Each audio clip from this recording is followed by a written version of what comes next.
Thank you very much for joining us. Good morning. Good morning. Welcome to Kenya's biggest conversation. Welcome you. to the Situation Room. Yes. Welcome to the hot seat. Thank you. You are the executive director of Econews Africa. Yes.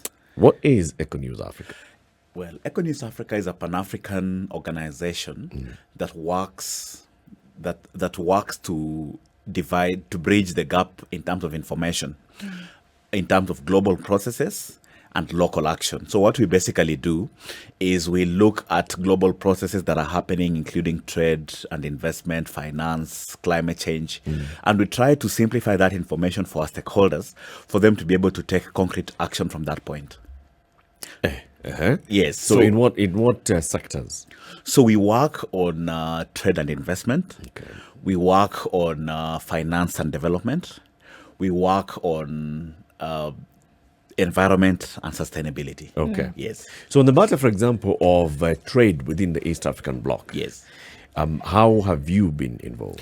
So we have been working very closely with legislatures like the East African Legislative Assembly. We work very closely with the East African Community Secretariat in terms of if there are processes that are ongoing at that level. We try to interpret them for our stakeholders. So, for example, let me give you an example. How would a farmer, for example, be affected by a trade agreement that is signed at that level? And how can they be able to come in at that point to be able to understand what they can be able to do as an individual? Okay. Yes, that's what we do. Right. Yes. This proposal, this invitation and the final agreement has been a long time coming. Yes. And I guess as you look at legislation on a regional level, it would make sense when you're looking at policy and things like that. Yes. But for folks on the outside, why would it take so long? And what are the nitty-gritty that then have to be taken into consideration for, say, look, we're in the same region. Why wouldn't we just invite and then we join and then we move on with the business? It's not that easy. There you go. It's not that easy because there are a number of steps that have to be taken before a country becomes a member of the East African community. If you remember, in 2007, there was Rwanda and Burundi who joined. Yes. Yep. Then in 2016, let me give you the clearest example. South Sudan applied to join in 2011. Okay. But they did not join until 2016. It 5 takes years. time. Yes, it takes time for countries. You know, there are a number of steps that a country has to take in terms of domesticating regional instruments at local level, and being able to basically ratify most of the East African community documents at local level. Right. And aside from that, they also have to implement a number of policies at national level to be able to be in conformity with the requirement to now join officially the East African community. What is a procedure for joining a country joining the East African community? Must they apply, or can they be approached? They can apply and they can be approached. Okay. Let me give you an example. In a while back, Sudan, the Republic of Sudan, that is not Sudan, they applied to join. Yeah. But then the application was rejected because they had bad relationships with South Sudan and Uganda. Okay. Now, DRC was approached by Tanzania. Tanzania is the one that proposed that DRC joins. Okay. So that's a bit different. It can work either way. Yes. So Tanzania approached DRC and Yes. said, you can join You us. can join. Yes. But then DRC had to make their formal application. Yes, they had to make the formal application. Okay. Then it has to be discussed at the summit level. The summit is basically the heads of state and government in the EAC. They discuss that issue at that level, and then they proceed from that point. Because in this particular case, we're talking about DRC formally applying in 2019. Yes.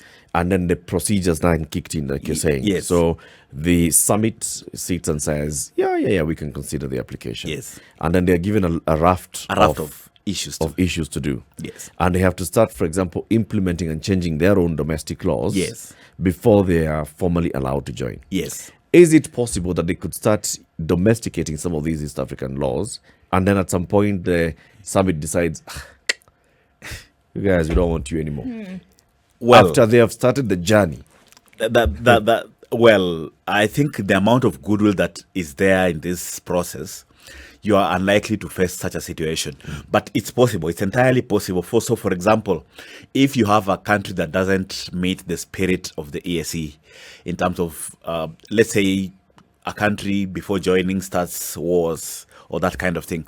That can be an impediment to them joining the community. Yes. Okay. What is that thing that is so attractive with the East African community? What's good about the East African community? Well, the first thing is the market. You're talking about 185 million people who are, so for a business entity, that's a ready market of consumers. Now, can you imagine you add 90 million to that fray? How does that market look like? So if a company was targeting 185 million consumers, it is now targeting 280 consumers at the same level. Then the other thing is it also covers the country in terms of being able to increase its ability to negotiate. In negotiating as one country as opposed to negotiating as one region. And I don't think people have realized the significance of what the East African community has the potential it has in terms of what it's possibly able to do. Once that is realized, there's discussion. There are 4 steps in terms of the integration process. And the last step is the political federation. If we get to a point where we are discussing the possibility of having a political federation in the name of the East African community, that is going to be a game changer. A real game changer, by the way. Yes. So there are 4. Yes. What are those 4? So you start with customs union. After the customs union, you go to the common market. Yeah. After you finish the common market, you go to the monetary union. Then after you finish the monetary union, the last step is the political federation. How far are we? Where on what step? In which step? Well, we've had a lot of false starts. We've had a lot of false starts because the implementation has not been consistent. Yeah. So countries come, they make this decision, they move back again. But what was decided was they were going to fast track the political federation. And that was decided at some point. The committee was formed somewhere in 2018. They sat and they were supposed to complete discussions by 2021. And the whole idea was that a constitution will be released and it will be a federation by 2023. But based on what we are seeing in reality, it's not likely that we'll have a political federation by 2023. But that could be a game changer. Let me just give you a bit of facts about it. If we become a political federation, we will be the 4th largest country in the world. By By way population of regional or bloc. By population. by population or by geographic size? By geographic size will be the 4th largest, yes, by population. And then 4th largest by size. By geographic size? Geographic size. Then I think 3rd largest by population. And that is something significant, by the way. It gives you power to negotiate. And if you look at the amount of natural resources endowment, for example, and you're negotiating, this is the first chance that the continent has to talk about a superpower, if it is well managed. Yes. Okay. But if we're having this discussion from an international relations point of view, we Yes. cannot run away from the importance of regional blocs. Yes. Regional blocs that come together who definitely have similarities, whether it is because of their geographical location or language. Can't run away from that either Yes. in terms of Yes. its importance when it comes to things like trade Yes. and such. Yes. Now, do these take into consideration where countries are developmentally?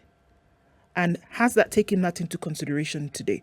One of the cries has been DRC, easily one of the richest nations on the planet by way of natural resources, Yes. right?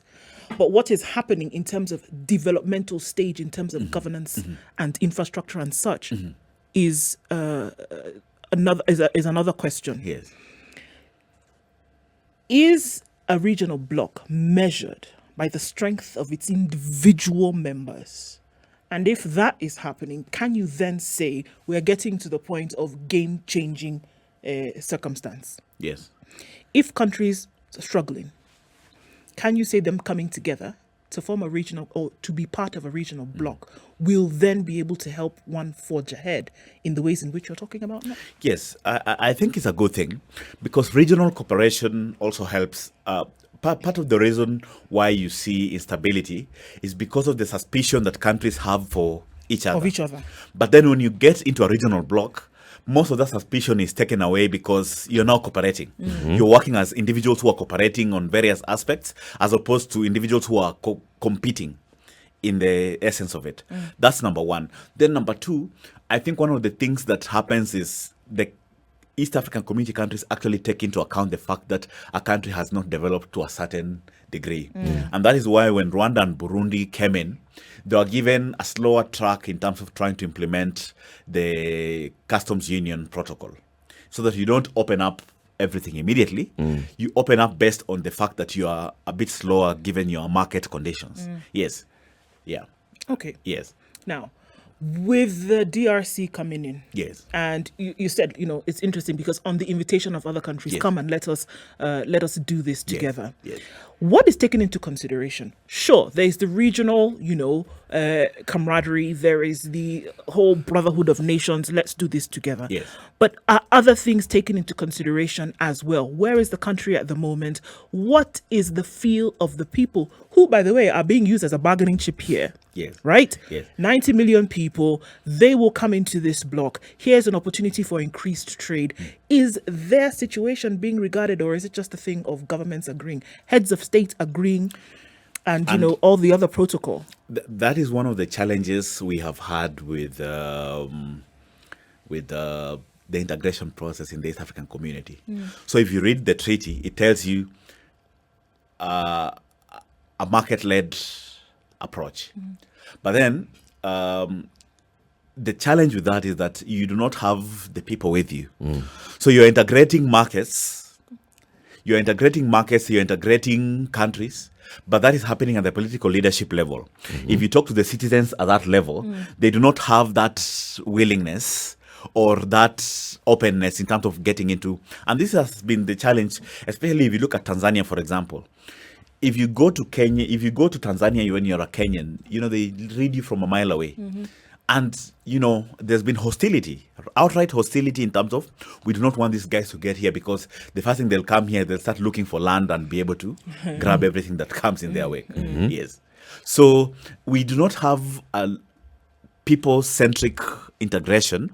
Most of it is led by market demands. And that is a challenge that we are trying to do in terms of trying to get citizens on board to be able to be part of this conversation and this journey. Yes. So for the people of the DRC, Yes. are they seeing the benefit of joining the East African community? Yes. There are benefits. The question is, I'm not sure if there has been sufficient participation of the public to be able to get them to get a sense of what they're going to be doing. But for them, number one, they're going to see good, like immediate tangible benefits. Like? So, for example, food supply in DRC is a problem. And they do not have, some of the products actually come from Europe.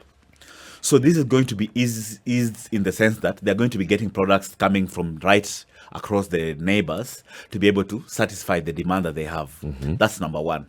Number two, they'll have a free hand to move across the region in terms of being able to trade and being able to do things with them. But then number three, there's that solidarity that comes with, when it comes to peace building, DRC is a country that has been torn by conflicts for a very long time. So it's going to have a situation where you're going to be having people coming on board in terms of, in case there's any conflicts, you're going to have mediation efforts coming from the East African community level to be able to address those issues. So, for example, Rwanda has been accused over a long time of fomenting conflict in the DRC.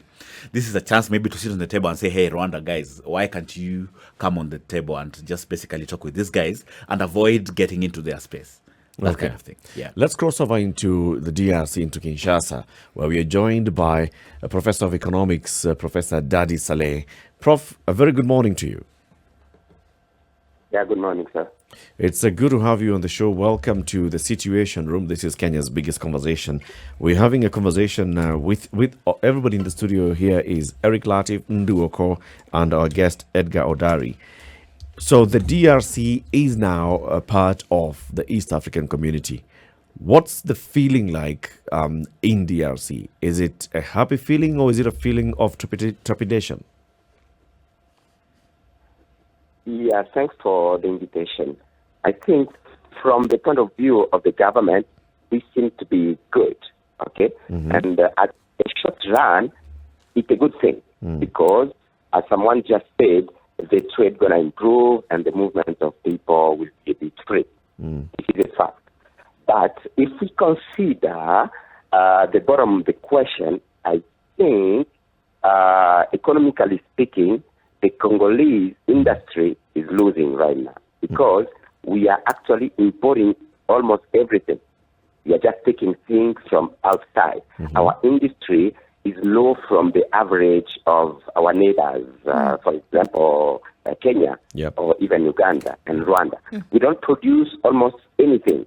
We are just exporting raw materials, isn't it? But we are importing everything, even food, even some few things for our daily living. It means normally at this moment we are trying to improve our local industry and get to a good average. Unfortunately, with this integration to this Eastern African community, then our industry, our local industry, gonna just die because we won't be able to do this kind of competition, because we're gonna produce at the highest level. Our budget doesn't allow to our industry to be competitive. It means for me, at the long run, Congolese industry is gonna just die because of this integration. I think it's too early for Congo to integrate this Eastern African community. Obviously, I'm actually a Pan-Africanist. Okay, I know it's good that we be together, but in the economic side, this is really bad. And I think the point of view of most of Congolese people, not the political one, is really bad. Even if some traders, we're going to be a bit happy. At the short run, they will trade a bit better. This is a fact. But I'm talking about the industry, local industry, which is going to really die. Prof, if I may ask you, currently you say that, there's basically minimal industrial development in DRC. You're importing almost everything that is processed. From which countries are you importing? Yeah, most of the time we are importing from China, we are importing from Kenya, we are importing from Uganda, from Rwanda, from everywhere, from Dubai. China is the biggest one right now. This is a fact that we are also importing from Kenya and Rwanda. If you take, for example, juice, most of the juice we are having in Goma, most of the time at the eastern part of DRC, it's coming from Kenya and from Uganda. This is a fact right now. Yeah, that's the situation. With everything that's coming from China, Prof, it passes through the port, either the port of Mombasa or the port of Dar es Salaam. Is there no added cost because of the tariffs at these ports? Can you repeat the question, please? With the goods being imported through the ports of Dar es Salaam or Mombasa, there's an extra tariff because you're not members of the East African community for the goods to reach the DRC. Is this not an advantage when you join the EAC and then that tariff is reduced? Yeah, actually, it's an advantage, and that's an advantage for consumers. And as you know, the biggest value comes from production, not from importing or consuming. No. If you produce and you export, then you have the biggest value or added value, as we are saying, isn't it? It means I can understand there are some few advantages that compare to what Congolese industry gonna lose. That's the biggest question. It means our industry gonna die. Instead of improving our local industry, obviously we can improve trading and got more advantages and benefits.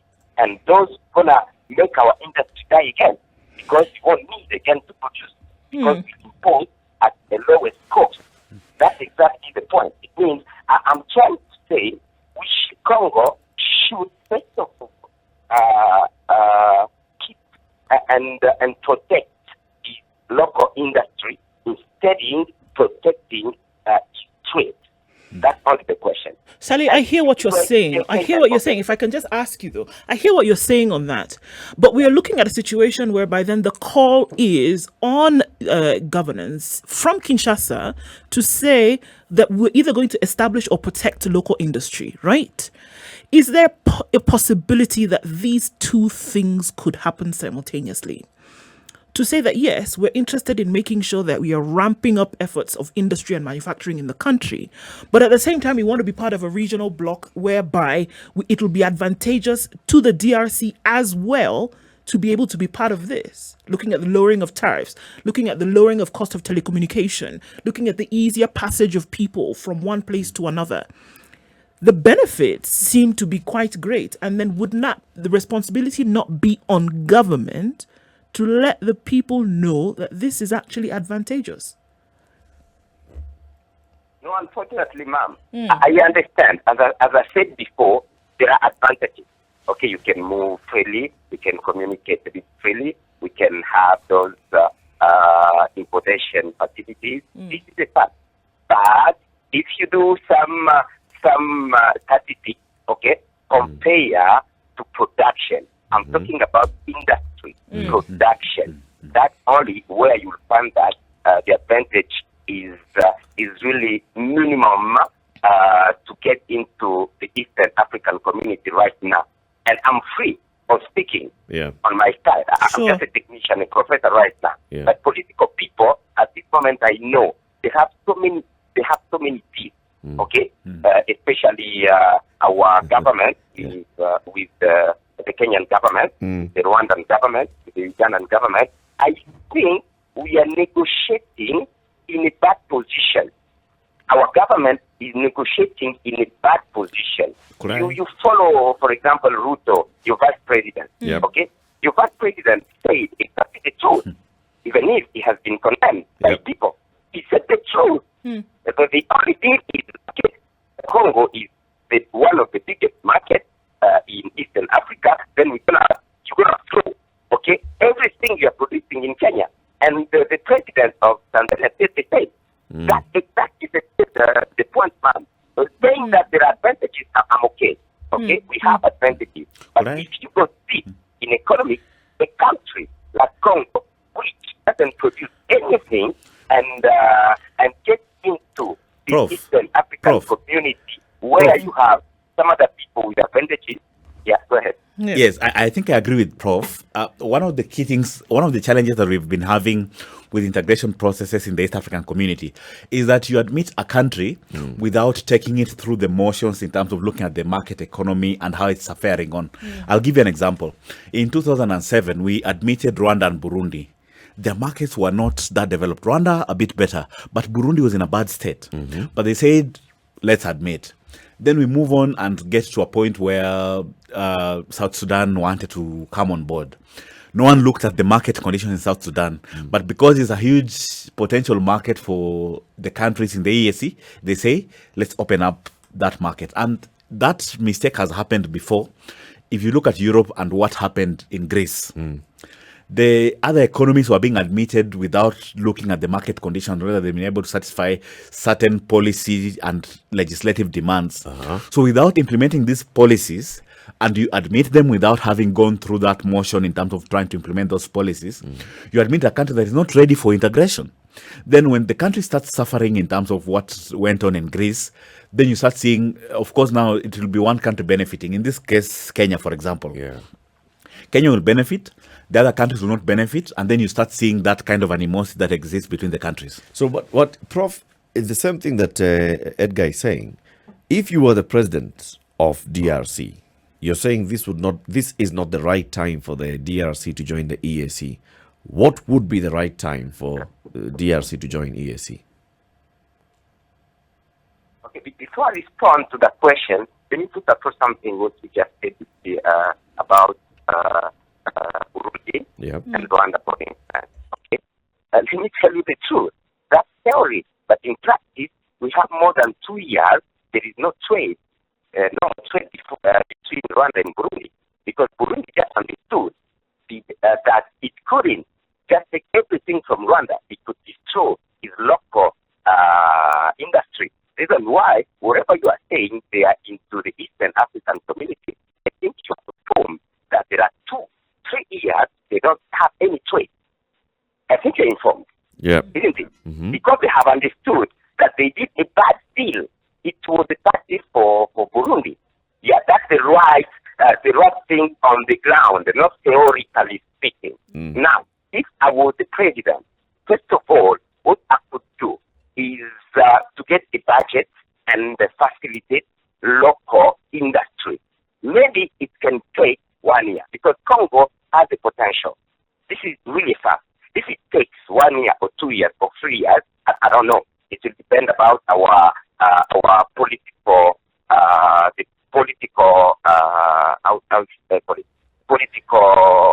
environment on industry. Mm-hmm. Yeah, environment. It means if we are able at least to have 1 product or 2 products and 3 products to offer to Kenya and Rwanda and Tanzania, because normally, economically speaking, this should be a deal of receiving and giving.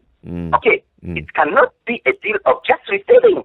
It cannot be explained in an economical side. No, it's not impossible. You can not just receiving. Economically speaking, this is, and as I'm saying, Congo is big, and we have raw resources. It means normally we should also have some food industry and be able to offer, as you are saying in Europe, okay? Italy can offer to France, and France can offer to Italy. When Greece gets in, we try to get a deal how also Greece can have 1 or 2 products to offer to other countries. Normally that would should be happen. Unless a country is poor of local resources. You get the point? Yep. It means they don't have a lot to offer. At that moment, they agree and we try to think how they can survive on that deal. But not a country like Congo. We have a lot to offer, but now we won't be able to offer anything, and our local industry is going to die once and for all. I think this is really bad for it.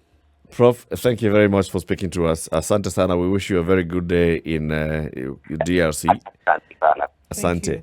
Time for us to take this quick break at 24 minutes to 10. We've been having a conversation with Professor Dadi Saleh, who is joining us from the DRC. He's a professor of economics. And with us in the studio is Edgar Odari. He's the executive director of Econews Africa. He also understands matters of regional trade and regional policies that drive trade. We're talking about the East African community joining the Democratic Republic of Congo joining the East African community. What are the benefits both ways? What are the cons both ways? Let's take a quick break. We'll be back shortly. This is the Situation Room. Eric Latif, Nduoko, and Edgar Odari, Executive Director of Econews Africa. We are talking about the impact of DRC joining the EAC. Edgar, you heard what the Prof was saying. I mean, there are issues that he's raising. He's saying, look, we are a net importer. We don't have industries in this country. Yes. Now we open up to developed economies in the region that will have then freer access to our market. When shall we ever develop? I think that can you can tinker with that through policy. One of the things that you do when you're signing that agreement, there are instruments you use to protect infant industries. So you can be able to use that policy instrument and say, let's grow our industries up to this point. So we are not, maybe you can, there's what we call sensitive sectors. They can be able to say, these sectors are sensitive for us. We are not going to open them up to liberalization. Is that provided for in the EAC? Yes, it's provided for. Even Kenya has done that. So milk and many other sectors have been carved off from liberalization. Okay. And they're protected in that instance.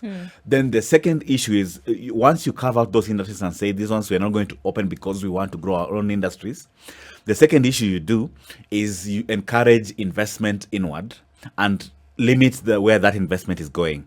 And the way this works is, for example, you can say we are going to allow joint ventures between foreign East African companies, other East African companies, and Congolese companies in the following sectors.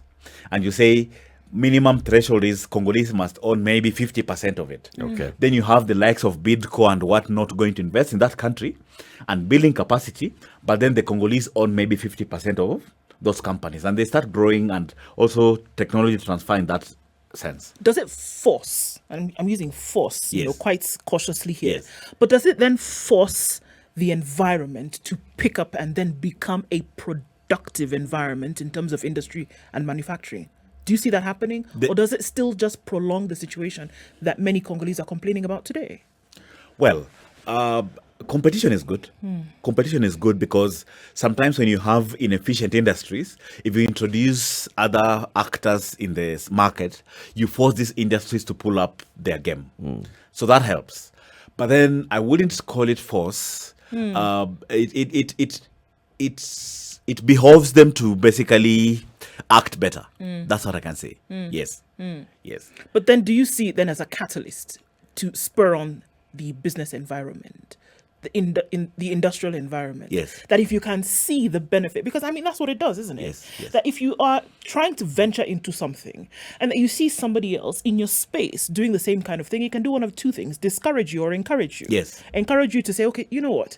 We can actually do this for ourselves, and our people then will be able to benefit on the long run. Yes. It doesn't necessarily cut out competition. Yes. But then it would foster an environment where there's homegrown industry. Yes.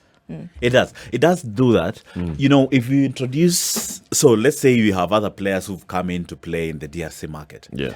The companies will be forced to, like you said, do two things. You either ship out or you shape up and decide, I'm going to compete in this market. And in the long run, you're going to have effects where the inefficient producers will be taken out of the market, but most of the companies will now start competing against them, and they'll improve their deliverables. Yeah. Some of the unsaid things are the political games that are being played here. Yes. Where is politics playing in all of this?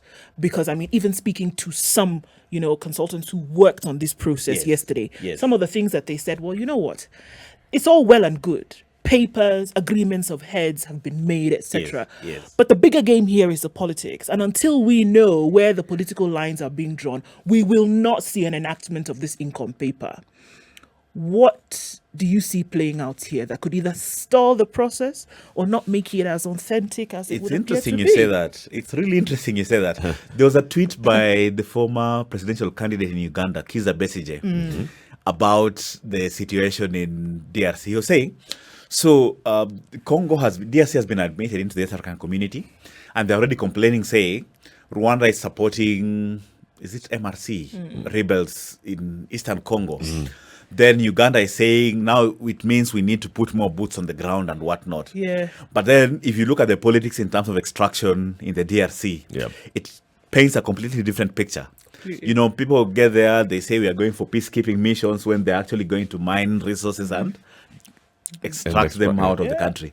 So the political games are very much alive in this context. And in all likelihood, DRC will get in. But in all likelihood, if this is not well managed, I don't know how the conflicts are going to be taken in, because at some point even Rwanda was accused of mining from Eastern Congo. So the geopolitics are really playing out there, and they might be undermining. Maybe time will tell. Time will tell. But in all likelihood, the politics that are played by Rwanda and Uganda are likely to undermine this integration process. Have we seen growth in business across the East African region since, for example, the joining of South Sudan? Yes. Like when it opened up that market. Yes. Can we say that, all right, so we are seeing that the people of South Sudan are benefiting by being members of the EAC, and we are seeing these are the countries that have welcomed South Sudan also benefiting. How?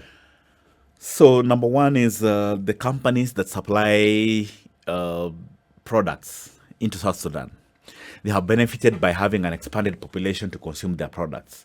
But then number two, consumers in South Sudan have really benefited, especially, it's a food insecure country, and a lot of their food is actually supplied from Uganda.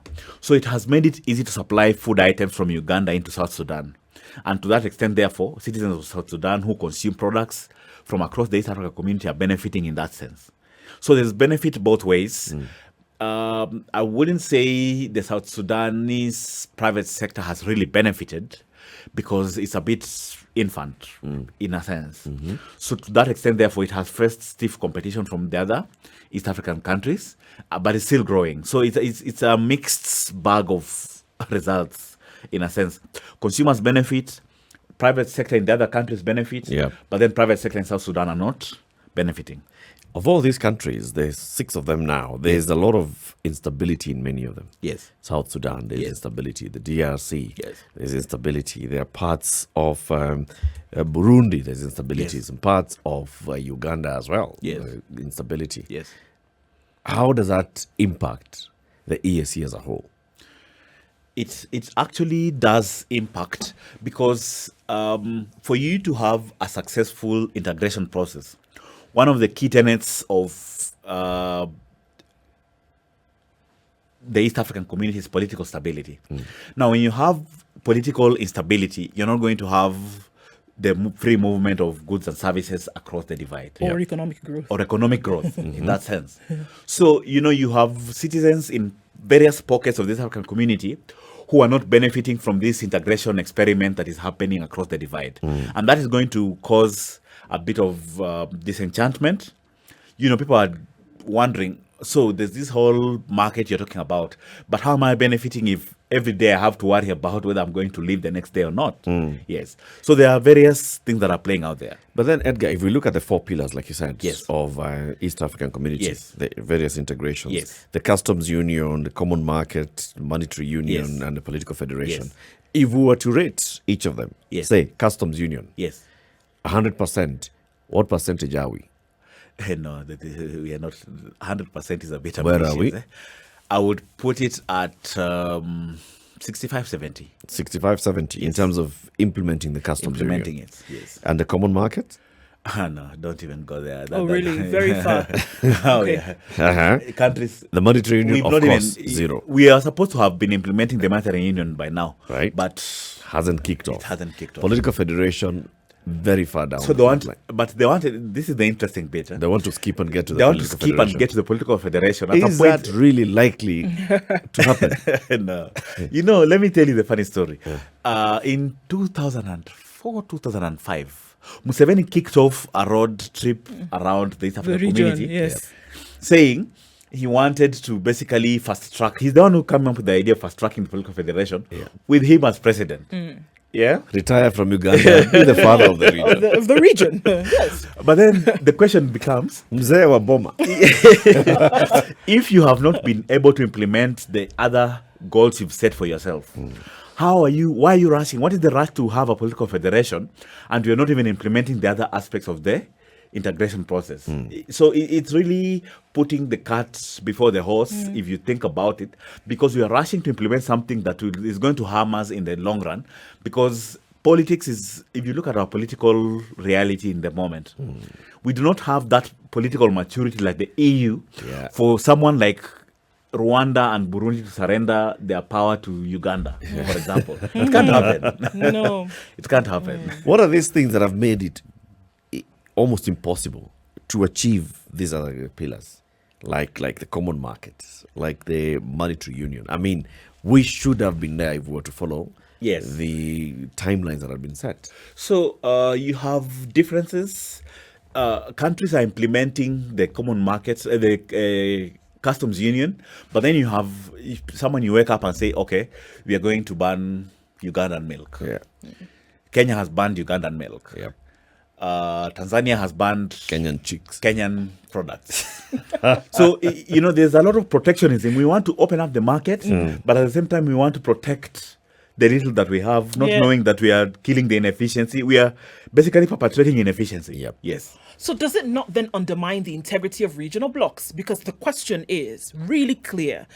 We are looking at a state where each country is trying to achieve economic development. Yes. You're trying to get through all the tenets for governance and leadership and all of that. Yes. So should you go it alone or should you go by way of regional blocs? Because here you are, it doesn't matter what you do. At some point within this regional integration discussion, it will come up that you're actually seeking the protection of your own local industries, for example, and your own individuals, as well as your sovereignty. So the question has often come up, should we then place this much attention on regional blocs, or should each nation go it alone first, and then when you have reached a certain level of achievement, then we can talk about coming and playing together in the yard? On a balance of issues, I would actually err on the side of implementing integration. Reason being, colonial borders that were given to us, they basically, so let me give you an example. The people of Busia walk across and trade with each other. Anyway. Forget about the border that is there. Yeah. The people of Sirare in Tanzania, they walk across and trade with each other. Forget about the borders. If you go to Mutukula on the Rwandese border, it's the same thing with Ugandans. They have been trading all these years. So for them, when you now introduce a border and say you can't go because you have a Ugandan identity and not a Kenyan one, it becomes a bit difficult for them to operate. Now, for me, we have teething problems. We have serious problems, yes. Yeah. But we would rather start implementing integration at that point and we solve them as we go on than remaining at national level and saying we want to implement things at national level. Yes. There's much more benefit to make mistakes as a regional bloc than making mistakes as a national entity. But then sadly, there's already identity. Yes. Even if the boundaries were created somewhere in Germany, there's identity. There's how we identify we are Kenyans. When you cross over into Tanzania, like you say, Yes. they look at you and Mile you are away. Kenyan, you mmekuja. Yeah. Right? Ugandans, there's Ugandans Yes. have come in, or Yes. Rwandese, or the DRC. Yes. How do we get over that? If we talk about, being one large country, there'll still be a leader who says, I think I want to be the kingpin of my region. Yes. And that region happens to be an entire country called Tanzania. And that is the mistake that we have made with integration in the East African community. We have not created an East African identity. Yeah. If you look at the initial integration that collapsed in 1977, we had so students you would qualify for your national exams, you go study in Makerere. Yep. Someone qualifies for international exams, they go study in Dar es Salaam. So that helps. It helps that identity. But this whole idea that we then atrophied and said Kenya is on their own, Uganda is on their own, Tanzania is on their own, you don't have that citizenry that is alive to the East African dream. Sure, I get it. I get it, Edgar. Yes. But this is it. Even if we are trying to mimic look at other regional blocs around the world, Yes. NATO, the EU, Yes. whatever, you would be hard pressed to find a nation that has not achieved a certain level of development before they are part of the commission or the alliance, right? Yes. Even when we had the huge problems that we saw with Turkey and Greece, Yes. what did they do? They said, no, guys, you need to sort this thing out. Yes. Otherwise, you cannot be part of this group. Yes. So everybody came with a certain level already Yes, having been achieved. yes. And that is the mistake that we did. Like I told you, the East African Community Treaty talks about market-led integration. Now, let's talk about the market-led integration for a while. Who is the market? The invisible hand of the market, as economists will tell you. Yeah. But this invisible hand, what is the ultimate objective of the market? To make profit. Profit. So you're being led by a process that puts profit at the expense of everything else. What about social integration? What about political integration, for example? So we are rushing to political integration, but we don't even have social integration of the citizenry. Right. That is going to be a problem at a very fundamental level. Yes. So if you are to speak like to the people of the DRC, those that are feeling, "Ay, bwana, You guys are we've overtaking been us." thrown into this thing. These guys are going to come take our minerals, And Yes. finish. and they'll sell us eggs, Milk, cows. kiberiti, chumbi, everything." What would you tell them? How would you? I will tell them not to despair at the possibility of joining the East African community. There are risks, but if they handle their policy nuances well, they'll be able to overcome these risks and be able to grow with the region. Yes, that's what I can say. Okay. Yeah. Edgar, thank you very much for joining us today. Thank you. Edgar Odari. Yeah, I know. Let it go. You know, you get it all the time. What? When people say Edgar Edgar Odari is the executive director of Econews Africa. He's been with us this morning talking about the impact of DRC joining the East African community, and thank you very much for that.